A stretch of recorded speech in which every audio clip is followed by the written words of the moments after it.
الحمد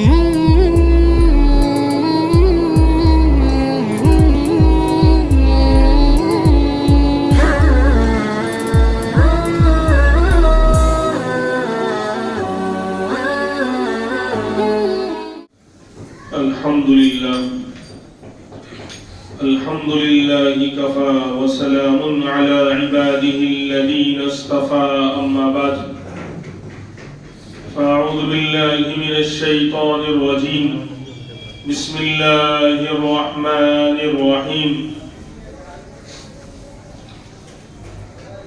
والذين جاهدوا فينا لنهدينهم سبلنا وإن الله لمع المحسنين وقال الله تبارك وتعالى قل هذه سبيلي أدعو إلى الله على بصيرة أنا ومن اتبعني صدق الله العظيم اللهم صل على سيدنا محمد وعلى آل سيدنا محمد وبارك وسلم اللهم صل على سيدنا محمد وعلى آل سيدنا محمد وبارك وسلم اللهم صل على سيدنا محمد وعلى آل سيدنا محمد وبارك وسلم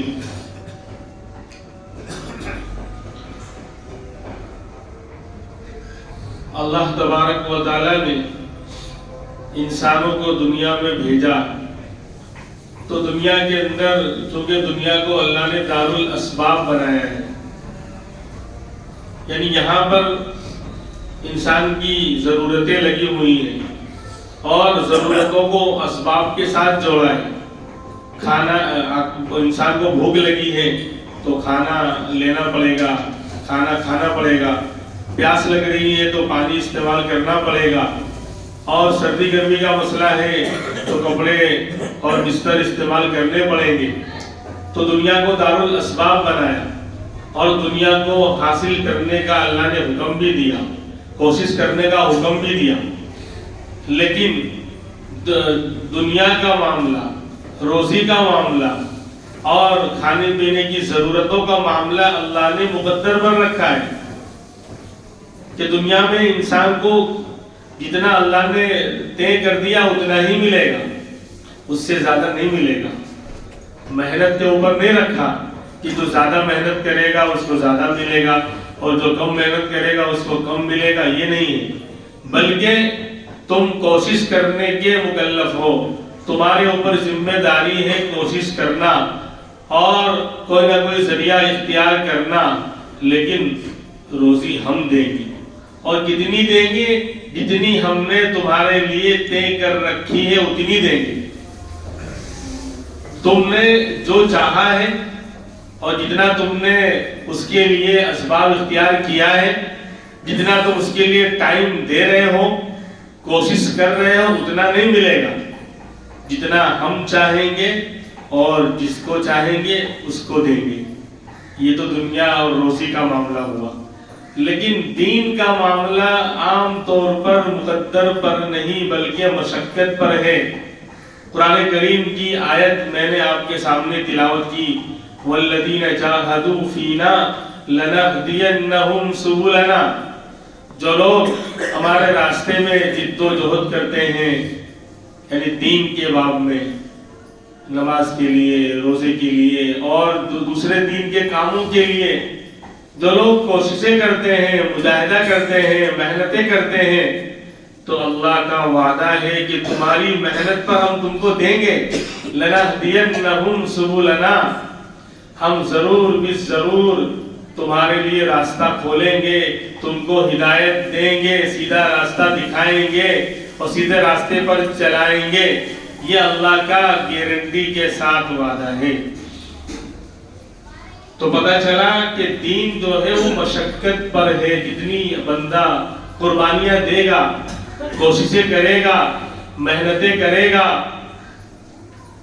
مجاہدے کرے گا، اللہ تبارک و تعالی اسی کے مطابق اس کو دین کے اندر ترقی دیتے چلے جائیں گے، بلکہ انسان کی کوشش اور محنت انسان کرے گا اپنی طاقت کے بغیر، لیکن اللہ نوازے گا اپنی شان کے مطابق، لیکن محنت پر ملے گا۔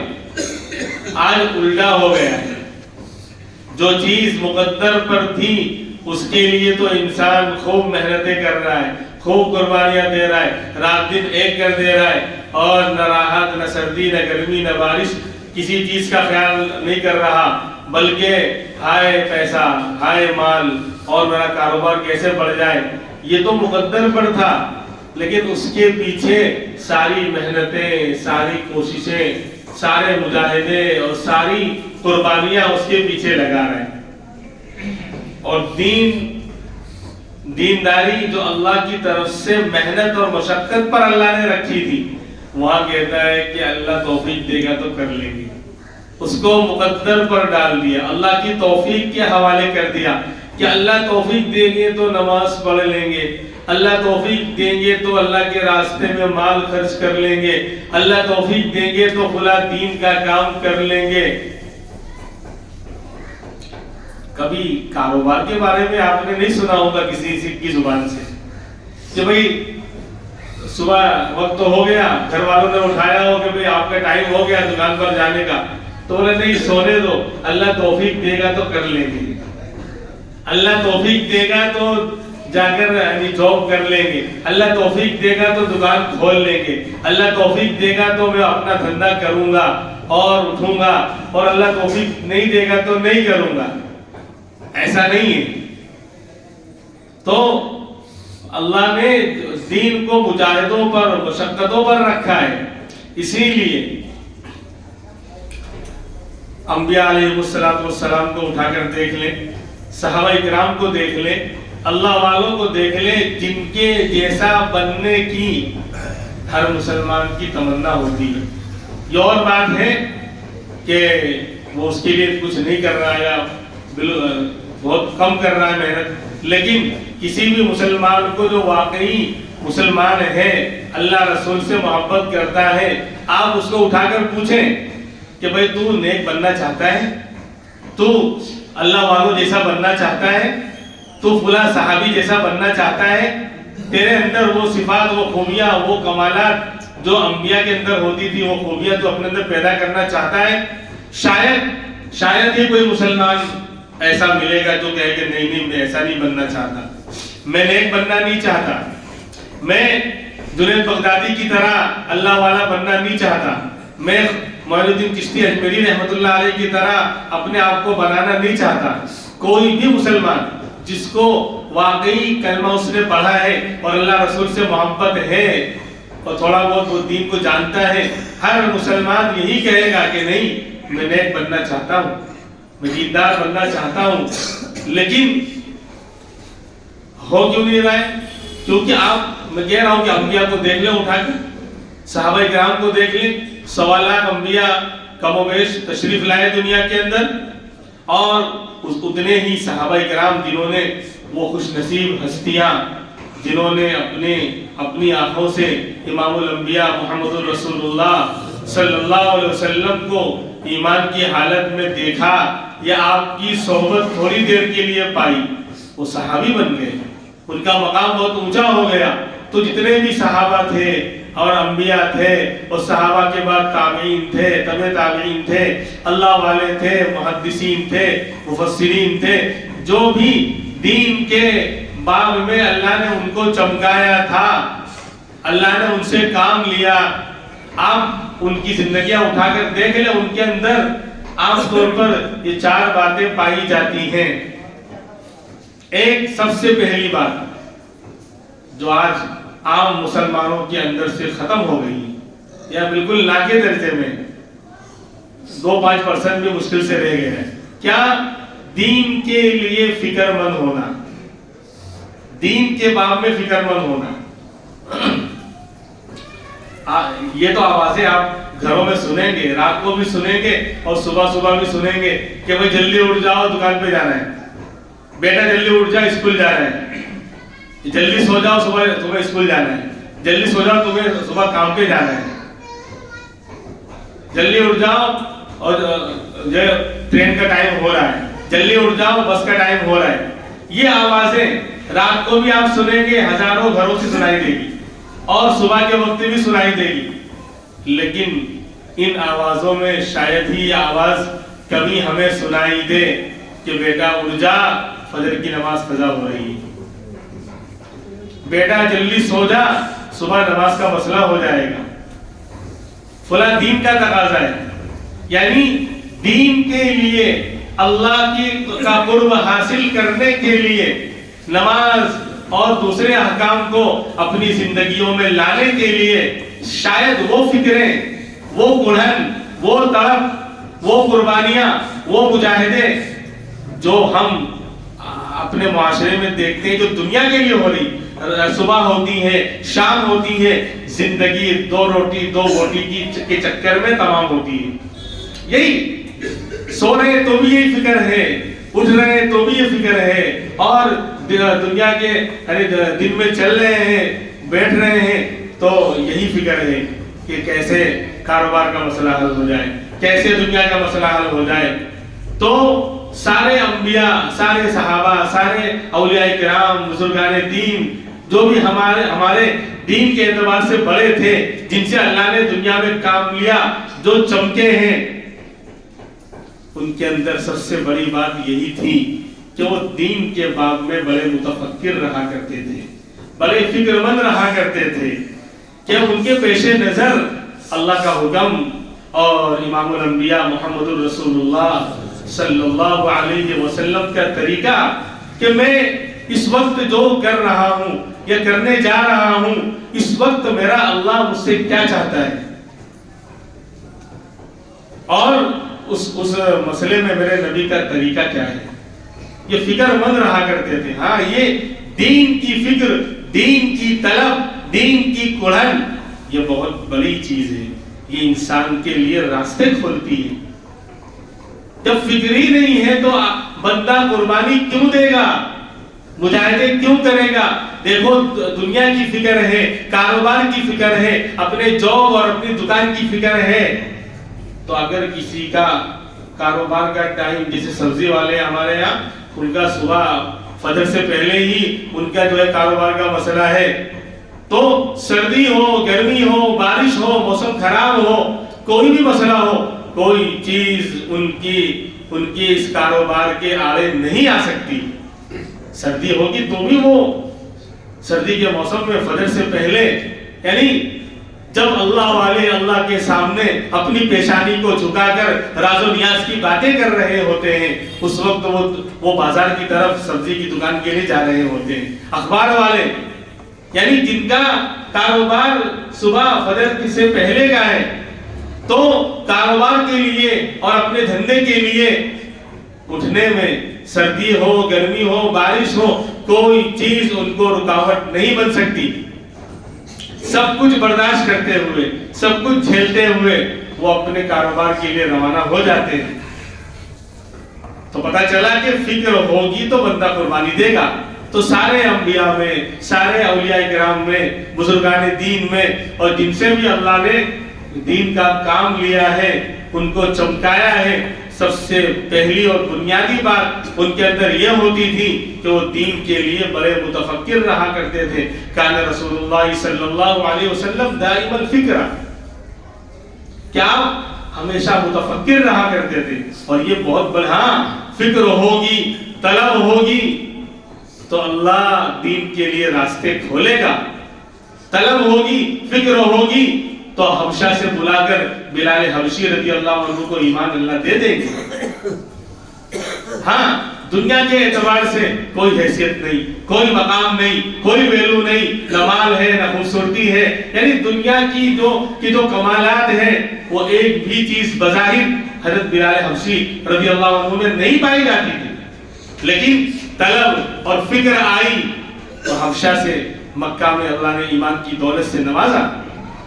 اور جہاں کوئی نہیں جا سکتا، فتح مکہ کے موقع پر بلال حبشی رضی اللہ عنہ، ایک غلام جس کو مارا جاتا تھا، اور تڑپایا جاتا تھا اور زخمی کیا جاتا تھا اور طرح طرح کی تکلیفوں میں رکھا جاتا تھا، نہ کوئی حیثیت تھی نہ کوئی مقام تھا، لیکن جب دین کی فکر آئی اور کلمے کو انہوں نے قبول کیا اور اللہ کے رسول کے در کے دیوانے بنے تو کعبۃ اللہ کی چھت پر کھڑے ہو کر اللہ اکبر کی صدائیں بلند کر رہے ہیں۔ جس اللہ کے گھر کو دیکھنے کے لیے کروڑوں مسلمان تڑپتے ہیں، ترستے ہیں، اور بہت سے لوگوں کو زندگی میں ایک مرتبہ بھی دیدار کا موقع نہیں مل پاتا، اس اللہ کے بندے کو طلب اور تڑپ کی بنیاد پر اللہ نے اتنا اونچا مقام دیا کہ بلال تمہارا وہ عمل کون سا ہے کہ میں جنت میں داخل ہوا تو میرے آگے آگے میں نے تمہارے جوتوں کی آہٹ سنی ہے، کہ امام الانبیاء کے گھوڑے کی لگام پکڑ کر جنت میں حضرت بلال آپ سے آگے آگے چل رہے ہیں۔ تو یہ طلب و تڑپ بڑی چیز ہے۔ ہاں اگر طلب و تڑپ نہیں ہوگی تو نام ابو طالب ہے، لیکن اللہ نے ایمان نہیں دیا۔ ابو طالب کے ابا، لیکن طلب نہیں تھی، اندر تڑپ نہیں تھی۔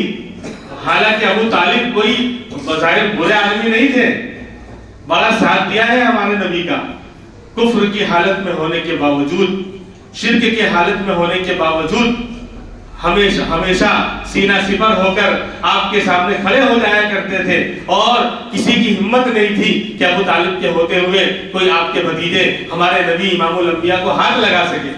اور بہت سارے موقعوں پر آپ نے بڑا ساتھ دیا ہے، لیکن طلب خود کے اندر نہیں تھی، تو ابو طالب ہونے کے باوجود ایمان سے محروم رہے۔ ابو طالب کے قصے نے حقیقت کھول کر رکھ دی، نہ ہو آنکھیں تو گھر کی روشنی سے کچھ نہیں ہوتا، اگر توفیق رب نہ ہو کسی سے کچھ نہیں ہوتا۔ تو ابو طالب کا قصہ کہ پوری زندگی ساتھ دینے والا، اللہ کے رسول کی شان میں انہوں نے قصیدے پڑھے، بڑا ہر موقع پر بڑا ساتھ دیا ہے، بڑی مددیں کی ہیں آپ کی، لیکن طلب نہیں تھی تو اللہ نے ایمان سے محروم رکھ دیا۔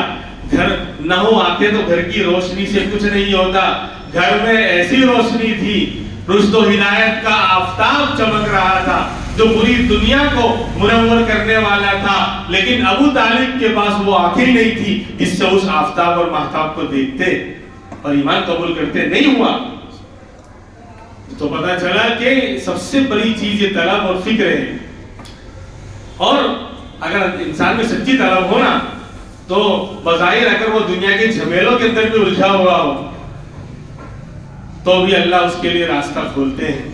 ابراہیم ابن ادہم رحمۃ اللہ علیہ بلخ کے بادشاہ تھے، عراق کا ایک علاقہ ہے، وہاں کے بادشاہ تھے، لیکن حضرت کی یہ طلب تھی اور طلب رہتی تھی کہ مجھے اللہ کا قرب حاصل ہو جائے، میں اللہ کے نیک بندوں میں شامل ہو جاؤں، لیکن ابھی اس کے لیے بظاہر کچھ کیا نہیں ہے، حکومت میں ہے، محل کے اندر رہتے ہیں اور ساری نعمتیں آسائشیں ان کو مہیا ہیں، ساری نعمتوں میں یہ بادشاہ ہے، شاندار بہترین زندگی گزر رہی ہے اور دنیا کے جھمیلوں میں الجھے ہوئے ہیں، لیکن دل میں یہ طلب ہے کہ مجھے اللہ والا بننا ہے، اللہ کا قرب حاصل کرنا چاہتا ہوں، اللہ کے نیک بندوں میں شامل ہونا چاہتا ہوں۔ اللہ نے انتظام کیا، سچی طلب اور طلب ہوگی تو اللہ آگے راستہ کھولتے ہیں۔ رات کو سوئے تو محل کی چھت پر، اونچا عالی محل، اس کی چھت پر کسی کے چلنے اور دوڑنے کی آواز آئی، ان کی آنکھ کھل گئی، پوچھا کون؟ تو اوپر سے وہ کہہ رہا ہے کہ بھائی میرا اونٹ گم ہو گیا ہے، اونٹ گم ہو گیا، اس کو تلاش کر رہا ہوں۔ تو بادشاہ کہنے لگے بیوقوف آدمی، اونٹ گم ہو گیا ہے تو کیا محل کی چھت پہ آئے گا؟ کوئی چھوٹا سا پرندہ ہے وہ کہ اڑ کر آ گیا؟ ارے اگر اونٹ گم ہوا ہے تو جنگلوں میں تلاش کرو، محلوں میں، گلیوں میں تلاش کرو، محل کی اونچی چھت پر اونٹ کیسے آئے گا؟ تو کہا کہ مجھ سے بڑا بیوقوف تو ہے، مجھ سے بڑا بیوقوف تو ہے۔ اللہ کو پانا چاہتا ہے، اللہ کا قرب حاصل کرنا چاہتا ہے، اللہ کے نیک بندوں میں شامل ہونا چاہتا ہے، اور دنیا کے جھمیلوں میں، حکومت میں الجھا ہوا ہے، یہاں اللہ نہیں ملا کرتے، اللہ کو پانا ہے تو اللہ والوں کا راستہ اختیار کرنا پڑے گا. یعنی اللہ نے فرشتے کے ذریعے یہ انتظام کروایا. یہ بات دل پر لگ گئی کہ واقعی یہ صحیح کہہ رہا ہے. سب کچھ چھوڑ دیا, سارے جھمیلے, حکومت چھوڑ کر نکل گئے اللہ والوں کے راستے پر, ان کا دامن تھام لیا اور پھر اللہ نے بہت اونچا مقام دیا. سارا آرام راحت اور ساری آسائش سب کچھ چھوڑ دیا اور اللہ والوں کا سیدھا سادہ لباس پہن کر نکل گئے. اب ادھر حکومت کا نظام درہم برہم ہو گیا, پبلک پریشان, رعایا پریشان.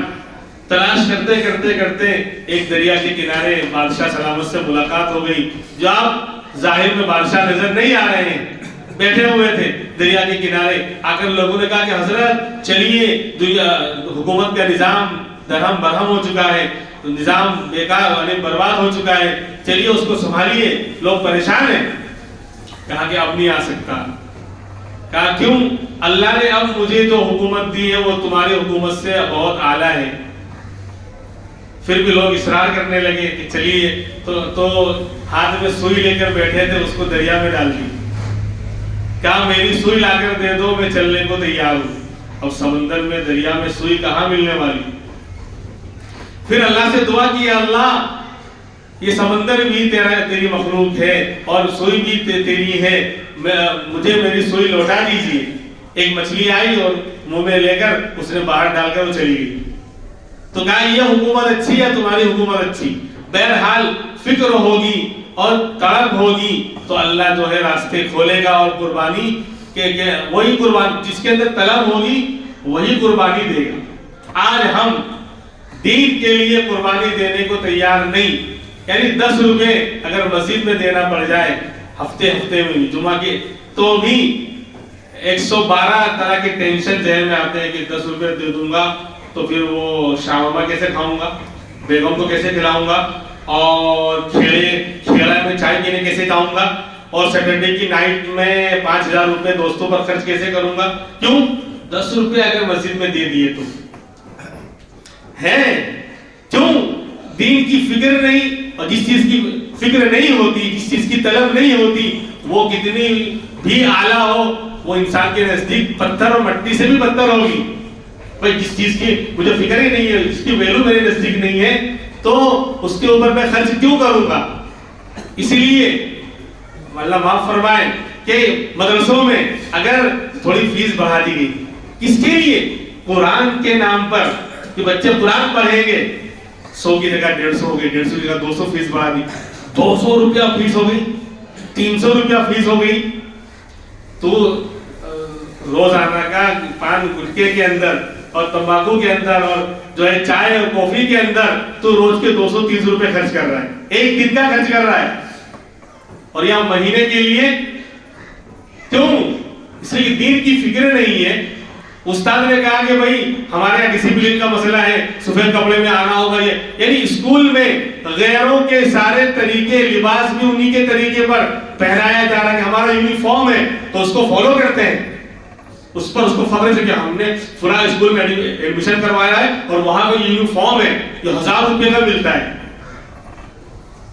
اور یہاں اگر مدرسوں میں اگر تھوڑا کہ وائٹ لباس پہ آنا ہے, بال اس طریقے سے بنانا ہے, فلاں فلمی اسٹار جو منہ پر تھوکنے کو تیار نہ ہو اس کی طرح بال نہیں چلے گا. گئی بھینس پانی میں.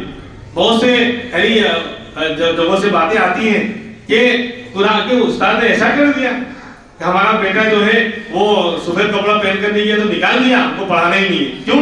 قرآن کی ویلیو نہیں ہے. تو کیا قرآن سے ہٹے گا؟ اللہ تو نے جب قرآن کی بے حرمتی کی اور اس کا ادب نہیں کیا, ہاں یہ بے حرمتی ہے. 200 روپے کے اوپر اگر کوئی تعلیم سے ہٹاتا ہے, کون؟ جو دن کے 200 روپے خالی پان بیڑی سگریٹ پہ ختم کرتا ہے, تو بتاؤ قرآن کی توہین نہیں تو کیا ہے کہ 10-20-100 روپے اگر بڑھا لیے اور اسی لیے اپنے بیٹے کو اٹھا لیا, تو نے نہیں اٹھایا ہے, اللہ نے تجھے ہٹا دیا. جا, تیری نسلوں میں پتہ نہیں اب ایمان بھی باقی رہے گا جب تو قرآن کی تعلیم نہیں دلوا رہا ہے. جب مدرسے میں پڑھنے نہیں آئے گا تو اس کو کیا معلوم اللہ کون، نبی کون، دین کی باتیں کیا، نماز کیا، روزہ کیا، کچھ نہیں جانتا۔ ہاں بڑے بڑے جینٹل مین، دنیاوی تعلیم کا مخالف کیوں، بڑے بڑے جینٹل مین بن جائیں گے۔ ایک صاحب کا انتقال ہوا، والد صاحب کا انتقال ہوا، تو بیٹا تھا وہ بہت بڑی کمپنی کا مالک تھا، یعنی اربوں میں خربوں میں کروڑوں میں کھیلنے والا۔ اب وہ ایک مدرسے پر آ کر کہتا ہے، وہاں کے مولوی صاحب بتا رہے تھے، ایک مدرسے میں آ کر کہتا ہے کہ ہمارے والد صاحب آف ہو گئے ہیں، ہمارے والد صاحب نہیں، ہمارے فادر آف ہو گئے ہیں، سوری اردو بول دیں گے تو پھر وہ لفظ ہو جائے گا۔ آج ہم اردو اسکولوں کو ہم لوگ بھی بند کروا رہے ہیں۔ آج یعنی غیر تو غیر، غیروں سے کیا گیلا، آج ہم اردو اسکولوں کو خود ہم بند کروا رہے ہیں۔ ہم لوگ رہتے ہیں کیلیفورنیا میں، ہم لوگ رہتے ہیں واشنگٹن میں، اس لیے ہمارا بچہ انگلش میڈیم کے اندر ہی پڑھے گا، چاہے وہاں کفر کا ماحول ہو، شرک کا ماحول ہو۔ ایک دن خالی یہ ابار آتا ہے جس دن ایڈمیشن کرانے کا ہوتا ہے، اس دن جائیں گے، ایڈمیشن کرا کر آئیں گے، پھر جھانکنے تک نہیں جائیں گے کیا پڑھایا جا رہا ہے، کیا سکھایا جا رہا ہے، اس کو نمسکار کروایا جا رہا ہے اور کیا کفر و شرکیہ کلمات سکھلائے جا رہے ہیں، وہ نہیں دیکھتے۔ تو بہرحال وہ صاحب بڑے کروڑ پتی نے کہا ہمارے فادر آف ہو گئے ہیں تو چلیے وہ کرنا ہے۔ تو مودی صاحب بولے وہ کرنا ہے، یہ کیا وہ کرنا کیا، اب وہ بول ہی نہیں پا رہے۔ اب جب پوچھا بھائی کیا وہ کیا کرنا ہے، تو جب وہ بیچارے بول ہی نہیں پاتے تو سمجھ گئے کہ وہ تجہیز و تکفین کا معاملہ ہے، کفن دفن کا معاملہ ہے، سب تیاری، انہیں پتہ ہی نہیں ہے۔ یعنی ایسی دنیاوی تعلیم حاصل کی ہے کہ بنیادی تعلیم میں علی لفظ بھی نہیں بولتے آ رہا تھا کہ تجہیز و تکفین کرنا ہے یا غسل دینا ہے، یہ لفظ ہی نہیں آ رہا ہے۔ ایسی صرف یعنی کوا چلا ہنس کی چال، اپنی چال بھول گیا۔ ہم یعنی انگلش کا پتہ نہیں کیسا، ارے تم یورپ میں دوسرے ملکوں میں ادھر رشیا میں چلے جائیے، وہاں کے بہت سارے ملک ہیں انگلش کو عیب سمجھتے ہیں وہ لوگ، اور ہم تو ہر جملے میں انگلش بول رہے ہیں۔ میں کہہ رہا ہوں میں دنیاوی تعلیم کا مخالف نہیں ہوں، لیکن اس کا اتنا اپنے اوپر وہ سوال کر لینا کہ یہی بولیں گے تو ہی ہم کامیاب ہوں گے، یہ غلط ہے۔ ایجوکیشن بالکل حاصل کرنا ہے، اچھے ڈاکٹرز، اچھے سب کچھ ہمیں چاہیے، لیکن ایسا کہ اس کو بولتے ہی نہیں آ رہا ہے۔ تو اچھا غسل دینا، بولے ہاں ہاں ہاں، اور پھر جب غسل تیار ہو گیا تو کیا کہتا ہے معلوم، بولے وہ جو بھی خرچہ ہوگا میں دے دوں گا، مجھے میٹنگ اٹینڈ کرنے جانا ہے، میٹنگ اٹینڈ کرنے جانا ہے۔ جنازے کی نماز باپ کو کندھا دینے کے لیے تیار نہیں، جنازہ پڑھنے کو تیار نہیں۔ جس بیٹے کے پیچھے لاکھوں روپے خرچ کر کے خون پسینہ اپنی جوانی قربان کر دی، وہ کندھا غسل کا لفظ بھی نہیں بول پا رہا تھا اور کندھا دینے کو تیار نہیں، نماز بھی نہیں پڑھی، کہا کہ جو بھی خرچہ ہوگا میں اکاؤنٹ میں I will send for you, I am paying۔ یعنی پتہ نہیں کون کون سی منہ گھما کر انگلش میں بولی گئی، وہ بول دیا اور میں پیمنٹ کر دوں گا، باقی جو ہے مجھے جانا پڑے گا، ابھی میری میٹنگ اٹینڈ کرنا ہے۔ اس سے بڑی میٹنگ کیا ہوگی کہ اس باپ کا جنازہ اٹھ رہا ہے۔ تو بہرحال طلب ہوگی تو اللہ قربانی دیں گے، دلوائیں گے، اور جس چیز کی طلب اور فکر ہوتی ہے بندہ اسی کی قربانی دیتا ہے۔ دنیا کی فکر ہے آج ہمارے اندر، دین کی فکر نہیں، تو دین کے لیے قربانی دینے کو تیار نہیں۔ دین کے نام پر نہ وقت خرچ کرنے کو بندہ تیار ہے، نہ مال خرچ کرنے کو تیار ہے، نہ اپنی کوئی صلاحیت اور اپنی کوئی چیز خرچ کرنے کو تیار ہے۔ کیوں؟ ساری فکر، ساری سوچ دنیا کی ہے، کاروبار کی ہے، تو قربانی اور ساری جو ہے سارے مجاہدے دنیا کے لیے ہو رہے ہیں۔ اللہ سمجھنے کی توفیق عطا فرمائے۔ تو سارے اللہ والوں میں یہ بات تھی کہ ان کے اندر فکر ہوتی تھی، اور فکر کے بعد پھر اسی کے لیے وہ قربانی دیتے تھے، اور قربانی دینے کے بعد پھر اللہ کے سامنے وہ رویا کرتے تھے۔ آج تو ہمارے اندر فکر ہی نہیں ہے، اور جب فکر ہی نہیں تو بندہ کیوں قربانی دے گا؟ دین کی فکر نہیں تو بندہ کیوں قربانی دے گا؟ اللہ کے گھر کے لیے، مسجد کے لیے، مدرسے کے لیے، یا کوئی دین کے راستے میں کیوں نہ مال خرچ کرے گا، نہ جان خرچ کرے گا، نہ وقت خرچ کرے گا؟ اور یہ بات آج میں نے اسی لیے بیان کی ہے کہ ہمیں اچھی طرح معلوم ہونا چاہیے، اور بہت سے لوگوں کو معلوم ہے کہ آئندہ کل سنیچر کا دن ہے 27 تاریخ، آئندہ کل سے جو ہے ہمارا شہر احمد آباد کا تبلیغی اجتماع شروع ہو رہا ہے۔ تو اور سال میں ایک مرتبہ ہوتا ہے، آپ کو معلوم ہے، پورے مکمل 2 دن بھی نہیں ہوتے. کل ظہر کے بعد ہمارے یہاں سے گاڑی روانہ ہوگی اسی مسجد کے نیچے روڈ سے، اور عصر تک پہنچیں گے تو کل کا دن ظہر کے بعد سے لے کر پھر پرسوں اتوار کا پورا دن ہوگا، اور اس کے بعد پیر کے دن ظہر سے پہلے ہم فارغ ہو جائیں گے. یعنی 2 دن بھی مکمل، 48 گھنٹے بھی مکمل نہیں ہوتے ہیں. اتنی قربانی اور پہلے سے ہی لوگوں میں جو ہے یعنی اعلان کیا جا رہا ہے، اور لوگ بیچارے ہمارے تبلیغی ساتھی جو ہے ملاقاتیں بھی کر رہے تھے. تو آج سوچا کہ اسی پر بات ہو جائے، کیونکہ پھر آئندہ تو اجتماع مکمل ہو چکا ہوگا. تو اس لیے اب اپنی فکروں کو دین والی بنائیے. بے دینی کا ماحول ہے، ہر طرف جو ہے اسلام اور مسلمانوں کو مٹانے، ہمارے دینی تشخص کو ختم کرنے، ہماری دینی تعلیمات کو مٹانے، دینی ہر چیز کو، ہر شاعر کو ختم کرنے کا پلان بنایا جا چکا ہے. بنایا جا رہا ہے نہیں، بنایا جا چکا ہے، لیکن ہم غفلت کی چادر اوڑھ کر سو رہے ہیں. کچھ تو بیداری کا ثبوت دے میرے بھائیوں. بہت بڑے بڑے ہم مجاہدے نہیں کر سکتے. تو اس طرح کا جو معاملہ آ جائے، یہ نیکیوں کا سیزن ہوتا ہے، اللہ کی طرف سے ہدایت کی ہوائیں چلتی ہیں. جیسے دنیا کے کاروبار میں سیزن آتا ہے تو ان کاروبار والوں کی محنتیں بڑھ جاتی ہیں، قربانیاں بڑھ جاتی ہیں، راحت و آرام وہ چھوڑ دیتے ہیں کہ ابھی سیزن کا ٹائم ہے، کھانا پینا بھی آگے پیچھے، راحت آرام بھی آگے پیچھے، ملاقات اور ملنا جلنا بھی آگے پیچھے، کبھی مت ملنا. ابھی جو ہے یعنی موبائل بھی نہیں اٹھاتے، سوئچ آف کر کے لوگ رکھتے ہیں کہ سیزن کا ٹائم ہے ابھی. تو یہ نیکیوں کا سیزن آ رہا ہے. یہ اجتماع اللہ والوں کا آنا، اور لاکھوں لوگوں نے کیسے ہم سے صرف 2 دن مانگا جا رہا ہے، صرف اپنے لیے، اپنے ایمان کو بنانے کے لیے، اپنے اندر دینی فکر کو پیدا کرنے کے لیے، اپنے اندر اعمال کو وجود میں لانے کے لیے ہم سے صرف 2 دن کا ٹائم مانگا جا رہا ہے. وہاں اللہ کے بندوں نے مہینوں سے لوگ محنتیں کر رہے ہیں، اور کوئی فقیر محتاج نہیں، بڑے بڑے مالدار لوگ جا کر وہاں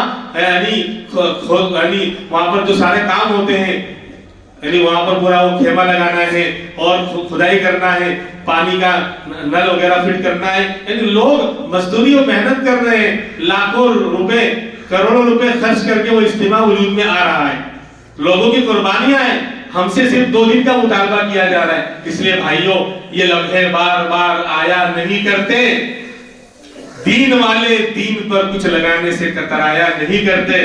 اس لیے دوسرا مسئلہ تو بدلتا رہے گا، آپ کو معلوم ہے، جیسا دیش ویسا بھیس. اس لیے دوسرے جو بھی شاعر ہے اس سے ہمیشہ میں معذرتی کرنا پڑتا ہے، مجھے موقع محل کے حساب سے ہی کنورٹ اور گھمانا پڑتا ہے دوسرے مصرے کو عام طور پر. جیسے تو اس لیے جو ہے دین والے دین پر لگانے سے کترایا نہیں کرتے. تو بہت سنہرا موقع ہے، نیکیوں کا سیزن ہمارے سامنے آ رہا ہے. اللہ والوں کی باتیں ہوں گی اور لاکھوں کا مجمع ہوگا، سب ایک ہی فکر، ایک ہی طلب، ایک ہی کہن سب کی ہوگی کہ اللہ کا دین کیسے وجود میں آ جائے. کیوں؟ یہ توحید بہت بڑی چیز ہے، ایمان کی بنیاد ہے. لا الہ الا اللہ محمد الرسول اللہ. کیا پچھلے ہفتوں میں ملک کا ماحول دیکھا نہیں آپ نے؟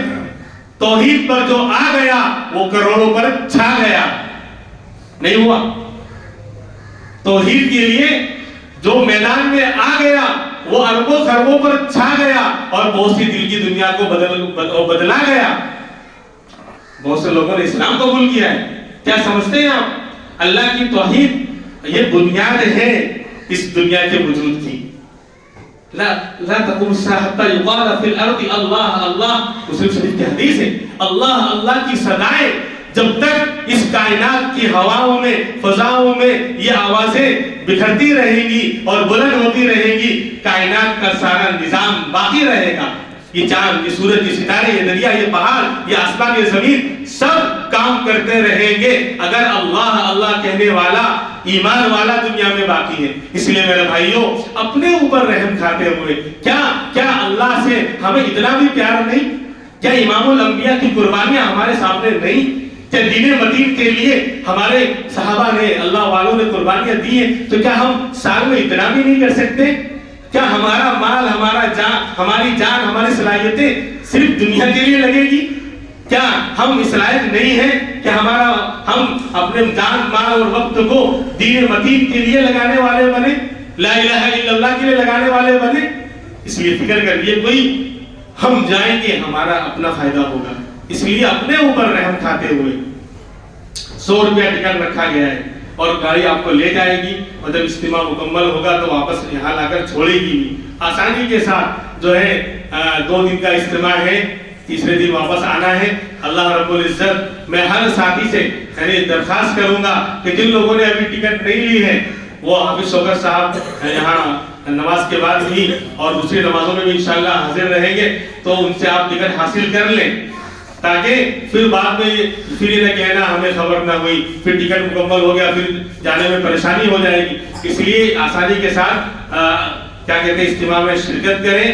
اللہ رب العزت ہماری جان مال کو دین متین کے لیے لگانے کی اللہ ہمیں توفیق عطا فرمائے۔ وآخر دعوانا ان الحمد للہ رب العالمین۔